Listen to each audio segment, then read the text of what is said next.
Credit card کے اوپر جو چیز لی جاتی ہے، کیا اس کے اوپر جو ہم لوگ وہ کوئی چیز قسطوں پہ لیتے ہیں تو کیا وہ لینا جائز ہے؟ سامعین محترم، اگر تو کریڈٹ کارڈ کی یہ چیز ہے کہ جس وقت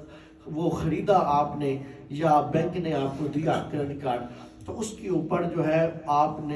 اس نے یہ کہا کہ اگر کوئی دیر سویر ہوتی ہے تو ہم سود اس کے اوپر لگائیں گے، تو یہ پہلی بات، اس سود کے معاہدے کے اوپر جب آپ سائن کریں گے تو یہیں پر ہی کریڈٹ کارڈ جو ہے وہ ناجائز ہو جائے گا۔ دوسری چیز یہ ہے، کریڈٹ کارڈ آپ لے بھی لیتے ہیں اور پھر آپ قسطوں کے